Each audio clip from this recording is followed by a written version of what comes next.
애터미 회원 여러분 안녕하십니까? 국경 없는 글로벌 경쟁 시대에 여러 가지로 수고가 많습니다. 그런데 저는 개인적으로 이 애터미 사업자분들 또 애터미 회원분들이야말로 이 시대의 애국자라고 생각하고 있습니다. 그럼 뭐가 애국자냐? 애국자는 열심히 일해서 정의로운 방법으로 열심히 일해서 많은 세금을 내는 사람들이 가장 애국자라고 생각합니다.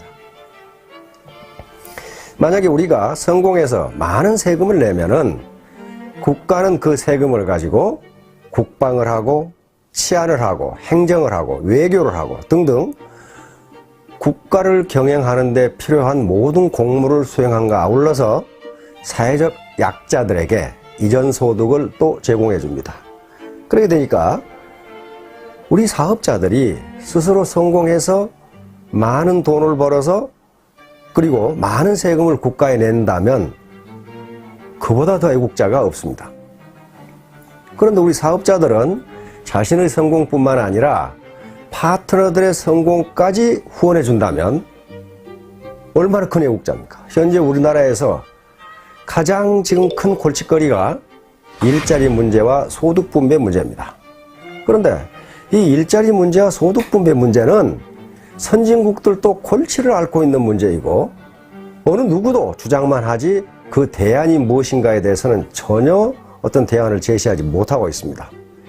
그런데 바로 이 애터미 사업은 작은 자본으로 많은 일자리를 창출하고 그리고 많은 사업자들에게 소득을 이전해 줌으로써 또는 소득을 분배해 줌으로써 또 많은 세금을 내게 됨으로써 국가에 충성하고 그 다음에 애국하고 있는 길입니다. 그런데 우리가 이 사업을 해서 애터미 사업을 해서 성공하려면 어떻게 해야 되느냐 하는 문제가 있어요. 가장 중요한 것은 고객을 설득하고 또 신규 사업자를 설득하는 문제입니다. 설득, 퍼세이션, 설득하는 문제예요. 설득은 무슨 거짓말이나 허풍이나 또는 강요에 의해서 되는 것이 아닙니다. 그러면 고객을 설득하려면은 어떻게 해야 되냐 하는 문제가 있어요. 특히 이 애터미 사업은 설득 산업 중에 설득 산업이에요. 우선 우리 애터미 제품을 사용하도록 소비자 또는 고객을 설득해야 하는 일뿐만 아니라 신규 사업자가 사업을 할 수 있도록 설득을 하지 않으면 설득에 성공하지 않으면 그 누구도 성공할 수가 없습니다.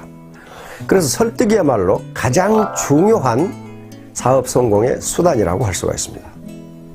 그럼 설득을 어떻게 할 거냐 하는 문제. 예로부터 그러니까 지금부터 2300년 전에 고대 그리스의 철학자, 고대 히랍의 철학자 아리스토텔레스는 수사학, 레토릭이라는 책에서 설득의 세 가지 수단을 제시합니다. 그 세 가지 요소라는 게 뭐냐면은 첫째가 로고스라고 하는 겁니다. 로고스는 오늘날 영어에서 로직, 논리라는 말의 어원입니다. 그러니까 설득을 하기 위해서는 첫째, 논리적 설명력을 갖춰야 된다는 거예요. 논리적 설명력. 논리적 설명력이라는 이 말 속에는 두 가지 뜻이 있습니다. 하나는 상대를 설득하기 위해서 자기가 사용하는, 설득자가 사용하는 단어, 다시 말하면 용어가 명확해야 된다는 것이고, 두 번째는 동원한 용어가 문법 구조에 맞도록 되어 있어야 된다는 거예요. 아무리 좋은 용어를 동원해도 주어, 동사, 목적어, 보어가 맞지 않으면 도대체 무슨 말을 하는지 모르기 때문에 설득이 되지 않는다는 거예요. 그러면 예를 들어 해모힘을 복용하도록 설득하려면은 해모힘의 가장 핵심적인 내용을 알고 있어야 되고 그것을 논리에 맞게 우리 말 구조에 맞게 설명할 수 있어야 된다는 거예요. 이게 로직입니다. 이게 소위 로고스라고 하는 거예요. 그러면 이 로고스, 논리적 설득력을 향상시킬 수 있는 방법은 뭘까? 그건 왕도가 없습니다. 강의를 듣고 많은 세미나에 참석하고 파트너와 스폰서가 서로 대화를 통해서 정보를 주고받고 그리고 가만히 듣고 있어서는 안 되고 휴대폰이나 또는 노트에 그 중요한 내용을 기록하는 습관을 가지는 게 중요합니다.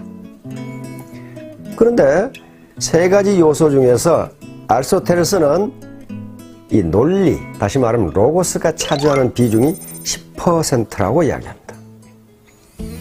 두 번째는 아무리 논리적으로 설득을 해도 인간은 감정 또는 감성의 동물이기 때문에 감성을 자극하지 않으면 설득이 되지 않는다는 거예요. 그 두 번째가 파토스라고 하는 겁니다. 파토스는 감성적 호소력입니다. 감성적 호소력. 이 감성적 호소력을 기르려면은 현재 자기가 지금 설득하려고 하는 사람의 말을 들어야 됩니다. 다시 말하면 자기 말만 하는 게 중요한 게 아니고 상대방의 말을 경청해야 돼요. 그래야만 상대방이 지금 어떤 기분 상태인지를 알 수가 있다는 거예요. 기분이 좋은 상태인지 즐거운 상태인지 슬픈 상태인지 기분이 나쁜 상태인지를 알아야 그 분위기에 맞게 논리를 전개할 수가 있다는 거예요.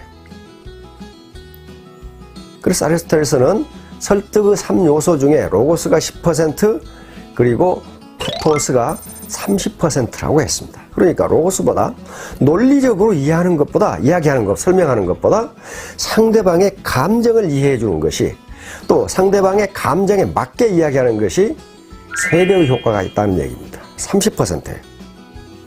그럼 남은 60%가 남아있죠. 이 60%가 뭘까 하는 거예요. 이것을 아리스토텔레스는 에토스라고 했습니다. 에토스는 그 사람의 인격이나 품성에서 우러나오는 인간적 신뢰감입니다. 즉, 그 사람을 믿을 수 있느냐 하는 문제예요. 아무리 논리적으로 얘기하고 아무리 감성을 자극해도 그 사람을 믿을 수 없다면 전혀 믿지를 않는다는 거예요. 따라서 설득을 하는 데 있어서 가장 중요한 요소가 그 사람의 평상시 일상생활에서의 생활 태도라는 거예요. 그 사람이 어떤 사람인가 하는 게 가장 중요하다는 거예요. 만약에 그 사람을 인간적으로 믿을 수 있다면은 논리가 좀 딸리고 또 감성적 호소력이 좀 떨어지더라도 믿는다는 거예요. 그러나 그렇지 않으면 아무리 논리적으로 설명하고 감성의 호소에도 믿지 않는다는 겁니다. 그래서 설득에 있어서 가장 중요한 게 그 사람의 인간성이라는 거예요. 인간성. KBS에 진품명품이라는 프로가 있습니다. 굉장히 저는 즐겨보는데요. 한 번은 얼른 봐도 아주 명필의 그 유목이 나왔어. 글자가 나왔단 말이야. 글자가. 뜻도 좋아요. 논어에서 나오는 글자예요. 근데 거기에 낙관이 없어. 도장이 안 찍혀 있으니까 누구 건지 몰라. 그러니까 그걸 소장한 젊은이가 그걸 들고 왔어. 이게 누구 거냐. 보니까 내용도 좋은데다 글씨도 기가 막혀. 명필이야. 그래서 이제 저 패널들이 적어내죠. 1,000만 원, 2,000만 원, 3,000만 원. 그거 막 계속 나와. 그런데 가격이 얼마가 나왔냐 하면은 제로. 딱 나왔어. 제로. 근데 통상 아무리 가품이라도 10만 원을 줍니다. 뭐 때문에? 표구 비용으로. 그래서 아무리 가짜라도 표구 비용 10만 원을 쳐주는데 이건 말이지. 이렇게 명필인데 가격이 제로가 딱 나온 거야. 깜짝 놀라가지고 패널들이 가짜입니까? 그러니까 아닙니다. 진품입니다. 아니 진품이 어떻게 가격이 제로입니까? 이완용의 글씨입니다. 그 글 내용이 아무리 좋고 아무리 잘 썼어도 그걸 쓴 사람의 인품이 형편없다고 말이에요. 그러니까 제로.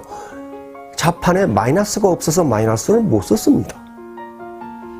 다시 말하면 입으로는 당신을 성공시켜주겠소, 가정경제를 어떻게 하겠소, 이렇게 감언 이설을 아주 아름답게 이야기하는데 속은 시커멓다면은 진정성이 없는 거예요. 진정성이 없는 거예요. 그건 가짜예요. 가짜는 가격을 쳐주지 않습니다. 대구의 아줌마가 어디 헌책을 하나 들고 덜렁덜렁 들고 왔어. 무슨 책인지 몰라서 감정을 받으러 왔어. 보니까 책에 뭐 낙서가 돼 있고 그래. 그런데 그 조그마한 얇은 책인데 그 감정가가 1억이 나왔어. 1억이 나왔다. 전부 깜짝 놀란 거야. 어떻게 저기 낙서된 책이 누군가 글씨를 써놓고 동그라미를 해놓고 책을 보니까 그렇게 생겼어. 저게 어떻게 1억일까? 뭐 별 두껍지도 않은데. 근데 심사위원이 하는 말씀이 이 책은 이태계 선생이 보신 책입니다. 이태계 선생이 본 거야, 그걸. 그리고 그 낙서도 이태계 선생이 해놓은 거야, 그걸. 그러니까 그게 이태계 선생의 인품 때문에 그 낡은 책이 1억이 나온 거예요. 1억이 나왔어. 그러니까 똑같은 책을 봐도 이완용이 본 것과 이태계 선생이 본 것은 다르다. 뭐가 다릅니까? 그 사람이 인품이 달라요, 인품. 자, 오늘 이 로고스, 파토스, 에토스에 대해서 말씀을 드렸는데 그 개념이 무엇인가 그거 몰라도 돼요. 하나만 아시면 됩니다. 진정성이 있어야 된다. 오센티시티, 진정성. 20세기는 기교 시대 그리고 기술 시대였다면은 21세기를 진정성의 시대라고 학자들은 이야기합니다. 이제 기업이 진정성이 없으면은 아무리 좋은 제품을 만들어도 고객은 그걸 사지 않는다, 좋아하지 않는다는 거예요. 그래서 지금 현재 기업의 거의 모든 대부분의 광고가 특정 제품을 선전하는 것도 있지만은 대부분은 기업 이미지 광고입니다. 진정성을 알리는 거예요. 애터미 사업의 성공 여부는 새로운 고객 그리고 새로운 사업자의 설득이 성공하느냐 여부에 달려 있는데 그것은 어떤 기교 문제가 아닙니다. 이건 진정성의 문제예요. 진정 나는 당신을 위해서 당신이 잘 살았으면 좋겠고 당신이 성공했으면 좋겠고 당신이 원하는 바를 이루었으면 좋겠다. 나하고 같이 내가 당신을 진정 돕겠다. 요게 눈을 통해서 말을 할 때, 다시 말하면 입이 아니라 눈을 통해서 자신의 온몸에서 풍겨나오는 요것을 학자들은 표정이라고 그랬습니다. 그 사람 몸에서 풍겨나오는 바디랭귀지가 그렇게 이야기할 때 설득에 성공할 수 있다. 그래서 처음만 가지고는 안 되고 자꾸 만나야 된다. 사람은 자꾸 만나면 좋아진다. 즉 정이 들어서 자꾸 만나는 것이 아니고 만나다 보니까 정이 든다. 자, 사업자 여러분, 우리 애터미 회원 여러분, 참 무한 경쟁 시대에 여러 가지로 수고가 많습니다. 특히 제가 보니까 여성 사업자들은 1인 5역을 하는 경우가 많아. 집안일 해야지, 시부모 봉양해야지, 맨날 투덜대는 남편 밤낮으로 달래야지, 애들 돌봐야지, 그리고 파트너 돌봐야지. 1인 5역이에요. 얼마나 힘들겠어요. 그러나 이런 것들이 모두 진정성을 가지고 하면 즐거운 것이 될 수가 있습니다. 사업자 여러분, 그리고 애터미 회원 여러분 모두 성공하시기 바랍니다. 감사합니다.